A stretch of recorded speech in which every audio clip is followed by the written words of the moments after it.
But guys, I have a great news. তোদের বলেছিলাম না একটা স্পেশাল ট্যাবলেটের কথা? অবন্তিকা এখন ওই ট্যাবলেটগুলোই নিয়ে এসেছে। এইগুলো খেলে গায়ের জোর হয়, মনের জোশ বেড়ে যায়, তারপর শুধু মজাই মজা। অমিয় ভৌমিকের কথাবার্তায় একটা নোংরা ইঙ্গিত ছিল। নীলের বুঝতে বাকি রইল না অমিয় আসলে কি প্রসঙ্গে কথাগুলো বলছে। ওর হাবভাব, চালচলন, কথাবার্তার ধরন নীলের একেবারেই পছন্দ হলো না। আমাদের এখনো বিয়ে হয়নি অমিয়, কেন তুমি তোমার বন্ধুদের আমাকে বৌদি বলে ডাকতে বলছো? আর বিয়ের পরেও ডাকবে না, নাম ধরেই ডাকবে। অমিয়কে উদ্দেশ্য করে কড়াভাবে কথাগুলো বলল অবন্তিকা। আমার গার্লফ্রেন্ড একটু বেশি জোর খাটায়, বুঝলে তো?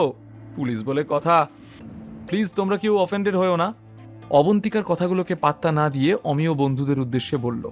কিন্তু এই সময় অমিয়র বন্ধুদের মধ্যে কেউ একজন নীলকে চিনতে পেরে বলে উঠল, আরে এই তো সেই সেন ফ্যামিলির জামাই, তাই না? ও এখানে কি করছে? ও হ্যালো, তুমি এখানে কি করতে এসেছো? তুমি জানো এখানে কারা কারা আসে? নীলের কাছে এইসব কথা নতুন নয়। এতদিনে ওর কাছে এইসব কথা, এইসব অপমান জল ভাত হয়ে গিয়েছে। কিন্তু অবন্তিকার কানে বাজলো কথাগুলো, ও খুব অকওয়ার্ড ফিল করলো। তখন অমিয় নীলের দিকে তাকিয়ে একটা বিকৃত হাসি হেসে বলল, son in law of the Sen corporation, রাস্তা ভুলে চলে এলে নাকি? এই হোটেল তোমার মতো লোকেদের জন্য নয় মিস্টার। অমিয়র এই কথা শুনে নীল অবাক হয়ে বলল, কেন? আমি কেন আসতে পারবো না? আরে তুমি হচ্ছ the useless son in law of that bogus Sen corporation. একেই তো তোমার শ্বশুরের কোম্পানি এখন রাস্তায় নেমে এসেছে, একে তাকে খুঁজে চলেছে নিজেদের শেয়ার বিক্রি করবে বলে। তার ওপর আবার এমন ইউজলেস ঘর জামাই। এই হোটেলের রুম ভাড়া করার মতো পয়সা আদৌ তোমার ব্যাংক অ্যাকাউন্টে আছে? পকেটে খুচরো পয়সা নিয়ে এসব বড় জায়গায় আসতে হয় না সোনা। অমিয়, এসব কি হচ্ছে? তুমি কি চুপ করবে? তুমি যেই ট্যাবলেটসগুলো চাইছো না, সেগুলো নীলই আমাকে দিয়েছে। তুমি ওকে না চিনে না জেনে কেন আনতাবড়ি কমেন্ট পাস করছো? অবন্তিকার কথায় ঘরের সকলের চোখ চলে গেল নীলের দিকে। কেউ আশা করতে পারেনি যে অবন্তিকা রেগে গিয়ে অমিয়কেই ধমক দেবে, তাও আবার নীলের জন্য। তবে অমিয় আশাহত হলো যখন শুনল এই ট্যাবলেটগুলো নীল দিয়েছে অবন্তিকাকে। কারণ সবাই জানতো যে নীল কোনো কাজকর্ম করে না, বেকার। তাই ওর দেওয়া পিলসগুলো বাজারি, কম দামি আর ফেক, সেটা সকলেই অনুমান করে নিল। অবন্তিকা, তুমি খুব সরল মেয়ে, আর সেই সুযোগে নীল তোমাকে নকল ওষুধ দিয়ে ঠকাচ্ছে। This all are fake. এই ট্যাবলেটসগুলো কত রেয়ার, কত দামি, আর তুমি বলছো এই ইউজলেস লোকটা সেগুলো আমাদের দেবে? যার কাছে একটা কানাকড়িও নেই, তার কাছে পিওর প্রস্তরজিৎ থাকা অসম্ভব। মুখ বেঁকিয়ে অমিয় কথাগুলো বলল। অবন্তিকা অমিয়কে ফের কিছু বোঝাতে যাবে তার আগেই নীল ওদের কথার মাঝে ঢুকে গেল। থ্যাংক ইউ অমিয়, আপনি আমাকে খুব ভালো চিনেছেন। আপনার ব্যবহারে আমি ইমপ্রেসড। আমি ঠিক করেছিলাম অবন্তিকা আমার বন্ধু বলে ফ্রিতে ট্যাবলেটগুলো দিয়ে দেব, কিন্তু এখন দেখছি আমার ডিসিশন ভুল। তাই আমি এই ট্যাবলেটসগুলো আর ফ্রিতে দেব না।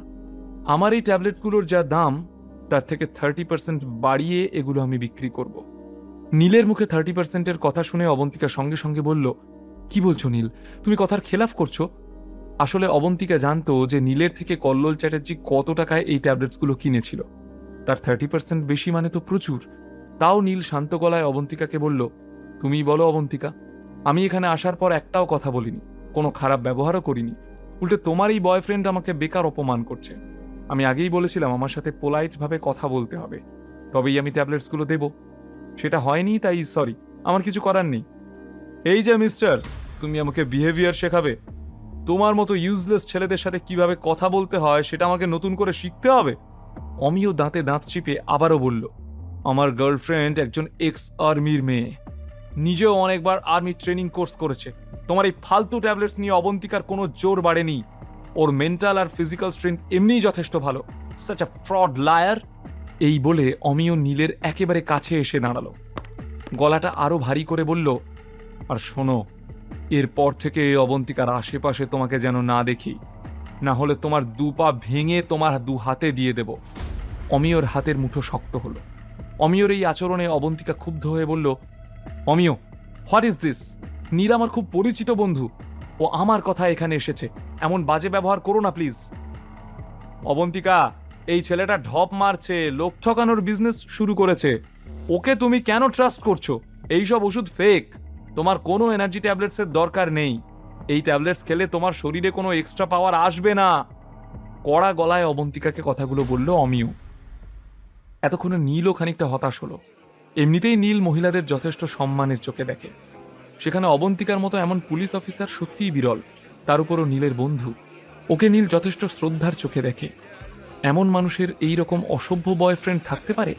নীল ভাবতেই পারল না। ব্যাস, তাহলে তো কথা এখানেই মিটে গেল। আপনার ওই ট্যাবলেট কিনবেন না যখন, আমারও আর এখানে থেকে সময় নষ্ট করার কোনো মানে হয় না। আমি তাহলে চলি, আসি অবন্তিকা। হ্যালো মিস্টার, এত অ্যাটিটিউড কিসের? হ্যাঁ, তুমি এখন কোথাও যাবে না, আমি ডিসাইড করব তুমি কখন এখান থেকে বেরোবে। ঠিক সেই সময় নীলের মোবাইলটা হঠাৎ বেজে উঠল। ও পকেট থেকে ফোনটা বের করে দেখল আদ্রিতা ইজ কলিং। আদ্রিতার নাম দেখেই নীলের মুখ চোখ এক মুহূর্তে বদলে গেল, ঠোঁটের কোণে হাসি ফিরে এলো। ফোনটা ধরে নীল বলল, হে, তুমি কোথায় আদ্রিতা? অ্যাপার্টমেন্টে পৌঁছে গেছো? তাহলে একটু রেস্ট নাও, আমি কয়েকটা কাজ সেরে আসছি। আদ্রিতার গলার স্বর শুনে নীল যেন ভুলেই গেল লাস্ট কয়েক মিনিটের ঘটনা প্রবাহ। আর কেনই বা ভুলে যাবে না? আজ তো সবার সামনে আদ্রিতা নীলকে মাই হাজব্যান্ড বলে সম্বোধন করেছে। কথাটা মনে পড়তেই আনন্দে মুখের এক্সপ্রেশনই বদলে গেল নীলের। একগাল হেসে ফোনটা আলতো করে কেটে দিল নীল। কিন্তু অমিয়র হাসি ততক্ষণে উবে গেছে। নীলের হাবভাব দেখে ওর মেজাজটা আরো খাপ্পা হয়ে গেল। How dare you! আমি তোমার সাথে কথা বলছিলাম না, আমাকে চুপ করিয়ে তুমি ফোনে কথা বললে? আমার পারমিশন নিয়েছিলে? Do you know who I am? অমিয়র গলা ক্রমশ চড়তে থাকলো। অমিয়, যথেষ্ট হয়েছে, তোমার কাছে কি আমার ফিলিংসের একটুও দাম নেই? অবন্তিকা যেন দুঃখ পেল অমিয়র ব্যবহার দেখে। ঠিক সেই সময় কয়েকজন বেয়ারা খাবার নিয়ে ভেতরে এলো। অমিয় আর ওর বন্ধু বান্ধবীদের জন্য লাঞ্চ এসে গেছে। প্লেটসগুলো পাশের টেবিলে সাজিয়ে চলে গেল বেয়ারাগুলো। ওরা চলে যেতেই পরিবেশ আবারও গরম হয়ে উঠল। অমিয় কিছুতেই বুঝে উঠতে পারল না যে হঠাৎই অবন্তিকা ওর সাথে ঝগড়া করছে কেন, তাও আবার নীলকে সাপোর্ট করে। নীল আর অবন্তিকার মাঝে কি চলছে? ওকে ওকে, তোমার এতই প্রিয় বন্ধু যখন, তাহলে ওকে বলো আমাদের সঙ্গে লাঞ্চটা সেরে যাক। বেশ ক্যাজুয়ালি বলল অমিয়। অবন্তিকা বিনয়ের সাথে বলল, আমি জানি এটা একদমই রাইট টাইম নয়, কিন্তু প্লিজ আমাদের সঙ্গে লাঞ্চটা করে যাও, আমি তোমাকে প্রমিস করছি আর এমন কিছু হবে না। এই লাঞ্চ করতে গিয়ে কি আবারও কোনো ঝামেলার সম্মুখীন হবে নীল? অমিয় কি নীল আর অবন্তিকার এই বন্ধুত্বকে সোজা চোখে দেখবে, নাকি কোনো নোংরা কলঙ্ক লাগাবে ওদের বন্ধুত্বে? এসব আদ্রিতার কানে গেলে ও ভুল বুঝবে না তো নীলকে? কিভাবে সবটা হ্যান্ডেল করবে নীল?